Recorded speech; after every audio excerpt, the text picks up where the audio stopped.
Olá, muito boa tarde. Os acontecimentos na Igreja Católica, nomeadamente os acontecimentos no Vaticano, em torno do pontificado do Papa Francisco, vão gerando muitas análises, muitas perspectivas, procurando saber o que pode acontecer na história da Igreja Católica com este pontificado.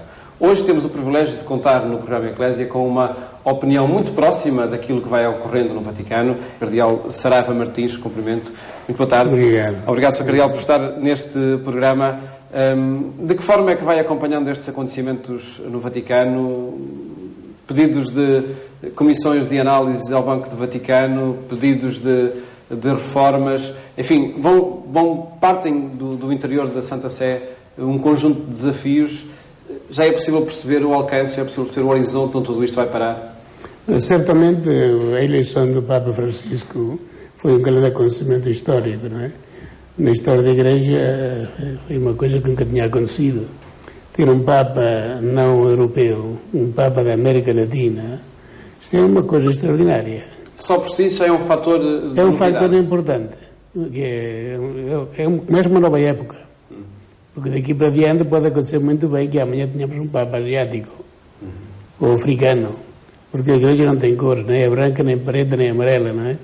De maneira que pode ser o primeiro passo para uma nova época da Igreja e indiretamente também da sociedade. Por ter um Papa, por exemplo, chinês, suponhamos, no dia da manhã, então seria formidável, porque mudaria a história do mundo. Retiraria do centro da Igreja Roma, o próprio Vaticano? Não, o Vaticano remane sempre o centro da Igreja, porque é a sede de Pedro. Portanto, a sede de Pedro está em Roma, está no Vaticano, e estará sempre. No simbolismo que tudo isso acarreta? O simbolismo é o simbolismo da unidade da Igreja e da universalidade da Igreja, não é? O centro é Roma, está o sucessor de Pedro, seja branco ou preto ou amarelo, asiático, mas é sempre o centro, será sempre o centro. Mesmo que a Igreja Católica e o seu centro de dinamismo e de vitalidade esteja noutro continente? Certamente, porque é uma... Como é o que está a acontecer agora? Digamos assim, é uma exigência histórica. A história tem de se ter em conta, não é? Não é que 2000 anos de história não se pode assim apagar, ignorar. Tem a sua influência na sociedade de hoje, na Igreja de hoje. De maneira que eu estou certíssimo que o centro da Igreja será sempre o mesmo. Pelos sinais que este Papa Francisco já nos foi oferecendo, aquilo que foi dizendo, os pedidos de reforma que foi solicitando, o que é que se pode esperar? Pode-se esperar que o pontificado do Papa Francisco vai ser um pontificado especial. Um pontificado, de certo modo, muito original. Porque o Papa Francisco, ele considera-se, antes de tudo e sobretudo, como um pastor. Um pastor que está pertinho das ovelhas, porque um pastor que esteja longe das ovelhas, por cima das ovelhas, não é um pastor. O pastor tem, por natureza, a necessidade de estar sempre junto das ovelhas para conhecê-las melhor, cada vez melhor, não é? Para alimentá-las, para guiá-las. Esta é a ideia fundamental do pontificado do Papa Francisco. E para mim é uma coisa extremamente importante para a Igreja, porque a Igreja precisa de pastores que estejam realmente pertinho das suas ovelhas. Não por cima, não longe, afastadas, não, com as ovelhas. Senão que pastor é? É isso que significam as palavras como proximidade, acolhimento, que o Papa Francisco então vai repetindo? Mas certamente, ele não faz senão actuar o que ele diz com estas palavras. O seu pensamento, a sua ideia de pontificado, de sucessor de Pedro, é assim, não são os palácios, não são as grandes manifestações, mas é o estar com o rebanho, acompanhá-lo sempre. Sobretudo com aquela parte do rebanho da Igreja Católica que mais precisa de ajuda, mais precisa de ser iluminada. É esta proximidade do pastor com as ovelhas, é a ideia fundamental, é a atitude fundamental desse novo Papa. Para mim é uma coisa extremamente importante. Não é que esteja em contradição com o pontificado dos Papas anteriores, absolutamente não. Mas há alguma novidade? Mas há uma novidade e tem de haver uma novidade. Porque onde está escrito que o Papa seja uma fotocópia do seu imediato predecessor. Mas não encontramos também pontos de ruptura em relação aos pontificados? Não, eu nunca usaria a palavra ruptura. Digamos a palavra complemento. Outro modo de exprimir a mesma verdade, os mesmos princípios. Certamente, do ponto de vista puramente humano, pessoal, o Papa Francisco é muito diferente do Papa Bento XVI. Como Bento XVI era muito diferente do Papa João Paulo II. Como João Paulo II era muito diferente de Paulo VI. Como Paulo VI era muito diferente de João XXIII. Será uma proximidade a que existe entre João XXIII e o Papa Francisco a tal ponto que leve este Papa a convocar um novo concílio? Eu acho que mais não se deve falar de novo concílio, mas da continuação do Concílio Vaticano II. Seria a segunda parte do Concílio Vaticano II. Mas isso porquê? Há questões novas ou muitas daquelas que foram tratadas não estão aplicadas? O Concílio do Vaticano II, digamos assim, não é? Teria como finalidade explicar e exortar os fiéis da Igreja a aplicar os princípios ético-morais do Concílio Vaticano I, porque os princípios são muito claros. A Igreja não precisa de novos princípios. Estão muito claros no Concílio e no pós-Concílio do Vaticano, que é preciso aplicá-los. Ora, a continuação do Concílio Vaticano II teria como finalidade ajudar, indicar o caminho aos fiéis para aplicar estes princípios, que são já muito claramente expostos no Concílio Vaticano II e nos numerosos documentos pós-conciliares. Não há questões, nomeadamente do âmbito da bioética, que são novas, que são, enfim, das últimas décadas? São novas relativamente, porque nos documentos pós-concílio fala-se muitas vezes dos problemas ético-morais, da nova ética, não é? Dos gays, desses problemas de que tanto se fala hoje, nos órgãos de informação, não é? É tudo clarinho. O que é preciso é que a Igreja siga o caminho indicado pelo Concílio Vaticano para aplicar e viver esses princípios que todos conhecem, ou que deveriam conhecer. No âmbito interno e da organização da própria Igreja Católica, a partir do Vaticano, bastará a força do Papa Francisco para que se promovam as reformas que são necessárias, criando, nomeadamente, mais proximidade entre os vários líderes da Igreja Católica e os católicos e o povo? Não, o Papa nunca está sozinho. Com o Papa colaboram todos. Mas acha o Sr. Cardeal Saraiva Martins, por aquilo que observa no Vaticano, que este Papa Francisco tem, sobretudo, parceiros ou tem adversários para essa reforma? Tem parceiros. Porque, por exemplo, a Curia Romana está sempre com o Papa. Estará sempre com o Papa. Os cardeais da Curia Romana são os primeiros colaboradores do Papa. Mas esta forma de ser do Papa Francisco não vai um pouco contra o que era um modo de governar a Igreja, um modo, enfim, até de estar na Curia Romana? Não. Isto mesmo se dizia quando foi eleito João XXIII. O discurso que retomou-se depois quando foi eleito João Paulo II. Não há nenhuma novidade. São todos, os princípios são sempre os mesmos. E com o Papa está sempre a Curia Romana, pois que é claro, porque a Curia Romana está constituída por várias congregações, que são os outros tantos ministérios. Não se pode falar de dicastérios da Curia Romana, das congregações, que não estejam de acordo com o Papa. Não. O Papa tem em conta as congregações e vice-versa, as congregações têm em conta o que diz o Papa, que é o governo da Igreja Universal, cuja cabeça é o Papa.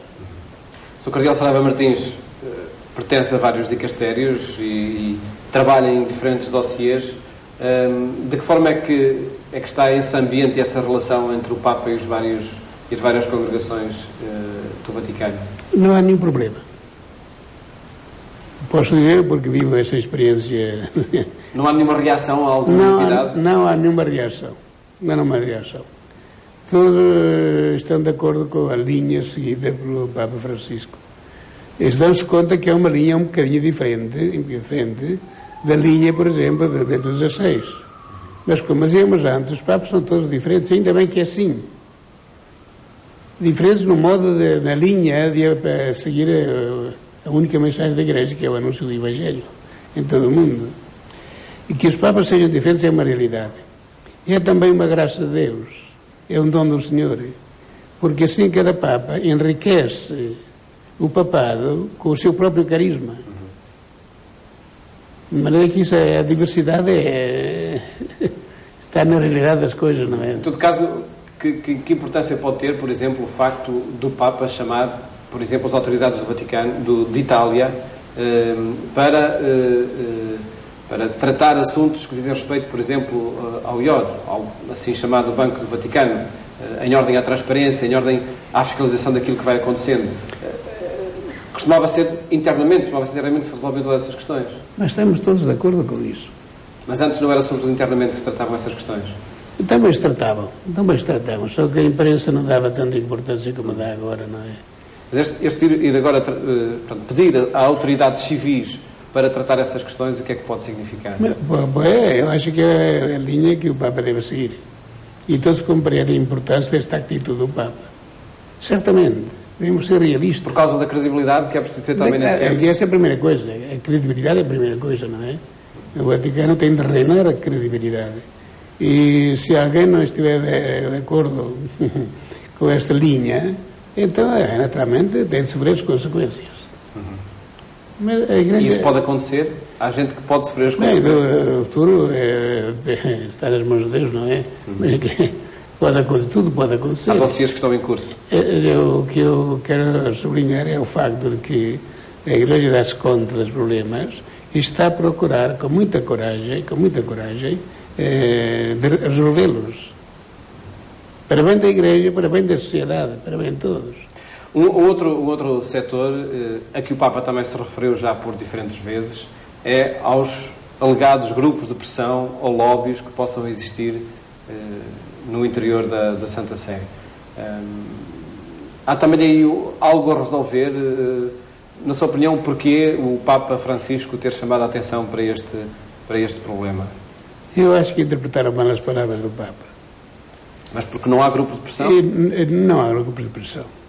Não há lobbies no Vaticano. Eu que vivo já há tantíssimos anos lá na Curia Romana, sinceramente, eu nunca me dei conta que há lobbies no Vaticano. Em todo caso, o Papa Francisco disse não ser contra, por exemplo, ou não poder apontar qualquer acusação contra homossexuais, por exemplo, ou contra tendências homossexuais, mas sim contra grupos que fazem pressão. Nomeadamente, falou no lobby gay. Porquê é que o Papa terá falado no assunto? Bem, o Papa respondia a uma pergunta dos jornalistas, não é? No avião. Acho que foi no avião. Sim, sim. Certamente o Papa usou aquelas palavras porque eram exigidas pela resposta, tendo em conta a pergunta que lhe fizeram, não é?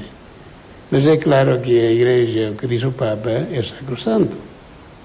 É. Porque absolutamente todos os homens têm de ser amados, têm de ser ajudados, etc., etc., independentemente da tendência de cada um. Porque se eu nasço com aquela tendência, ele não tem culpa. Pode nascer também com a doença do coração, ou com qualquer outra doença congénita. Não tem culpa. Por isso, têm de ser todos muito respeitados, independentemente dessas tendências. Não sei se é claro o pensamento. Têm de ser amados como irmãos, respeitados e ajudados. Nunca odiados, nunca desprezá-los. Absolutamente não. Não seria cristão. Dois assuntos mais para esta nossa conversa, Sr. Cardeal. A viagem do Papa ao Brasil na Jornada Mundial da Juventude. A que é que o Sr. Cardeal, acredito que viu pela televisão, não esteve no Rio de Janeiro, a que é que assistiu? O que é que foi aquela Jornada Mundial da Juventude? Eu acho que foi um acontecimento histórico. Um acontecimento histórico porque uma jornada de juventude no continente sul-americano é um acontecimento histórico. Foi sobretudo uma festa brasileira festa brasileira, mas não só brasileira. certamente havia muitíssimos argentinos e muitíssimos europeus. A ideia das Jornadas Mundiais da Juventude foi uma ideia fantástica de João Paulo II. Certamente são acontecimentos extraordinários. Onde quer, independentemente do lugar onde se realiza. A próxima vai ser na Polónia. Está bom. Mas é sempre um grande acontecimento de uma atualidade extraordinária, mesmo do ponto de vista evangélico, do ponto de vista cristão. Reunir tantos jovens, milhares e milhares de jovens, 2 ou 3 milhões ou 4 milhões, como nas Filipinas, que há uns anos, ou como 3 milhões, como em Roma, no ano 2000, isso é um acontecimento extraordinário hoje. A juventude, que é o futuro, é o presente e o futuro da amanhã, da Igreja e da sociedade. De maneira que dedicar aquela semana, aqueles dias, aos problemas da juventude, de que depende o futuro, o nosso futuro, todos nós, isso é uma coisa extraordinária. E depois no continente americano tinha uma importância especial. Porque geralmente não se tem fora da Europa, muito raramente, como a das Filipinas, a que me referi antes. Para mim foi uma coisa extraordinária. Um outro setor que acredito o Sr. Cardeal continue a acompanhar em Roma é aquele onde trabalhou, na Congregação para as Causas dos Santos. Portugal tem processos em curso e tem, sobretudo, tem conhecido desenvolvimentos recentes em vários processos de canonização. Mas, sem dúvida.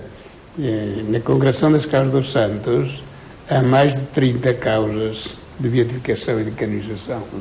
São muitos. Mas recentemente, Maria Isabel da Santíssima Trindade, Dom João Oliveira Matos, Sílvia Cardoso, enfim... São causas em que eu trabalhei bastante. Oliveira Matos, depois a Isabel da Conceição, não é? A Santíssima Trindade. Esta era a fundadora das Irmãs das Concepcionistas, do Serviço dos Pobres, que são as irmãs que eu tenho na minha casa lá em Roma.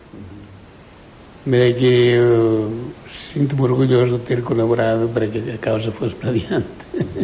E está em curso essa causa? Foi proclamada a Herocidade das Virtudes, que é a coisa mais importante para uma beatificação. Porque se não for provada a Herocidade das Virtudes cristãs, daquele candidato ou candidata aos altares, não se pode falar de beatificação. É mais importante que o milagre. Porque do milagre o Papa pode dispensar, como dispensou agora para João XXIII. Mas porquê, na sua opinião, essa dispensa? Não, porque são 2 papas que se completam. Eu acho uma ideia... Terá sido a vontade de canonizar João XXIII e João Paulo II juntamente? 2 papas que naturalmente tiveram um papel muito importante na Igreja. Eu acho que foi uma ideia muito feliz. E estão, no caso do Papa João XXIII e João Paulo II, estão para a data de canonização, espera-se que seja anunciada em novembro, não é? No consistório que proclamará essas datas. No próximo consistório, não sei se será em novembro, não é? Mas certamente a canonização vai ser no ano que vem.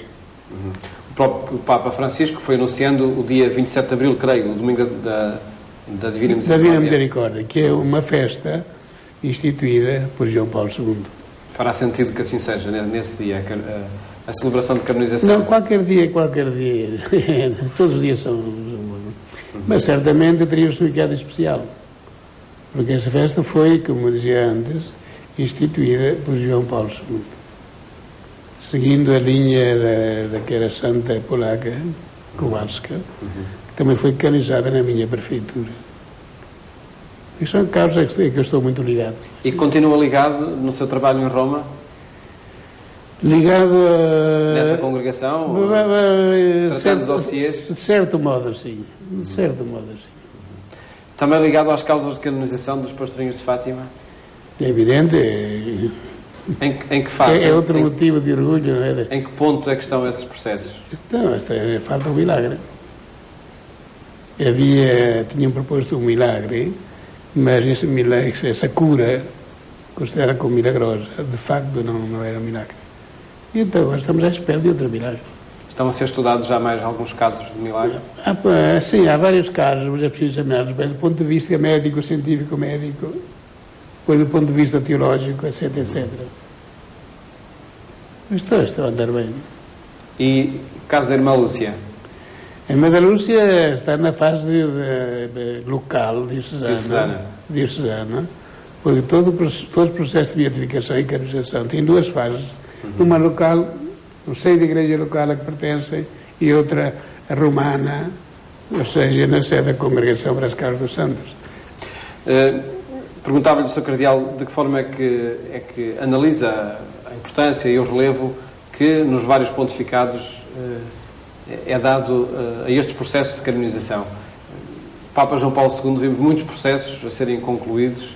Depois, com Bento XVI, houve também um querer e uma aposta na continuidade desses processos. O Papa Francisco também é assim? Bem, o Papa Francisco certamente seguirá a linha dos seus predecessores, não é?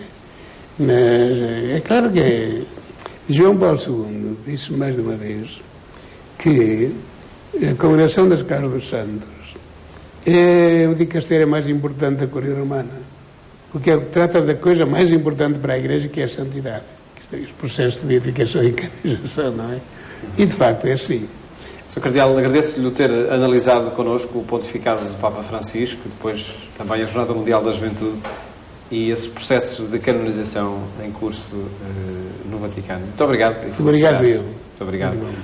O programa onde tivemos, de facto, a oportunidade de contar com a análise do Cardeal Saraiva Martins aos acontecimentos na Igreja Católica em torno do pontificado do Papa Francisco. Votos de um bom fim de tarde e até amanhã, se Deus quiser.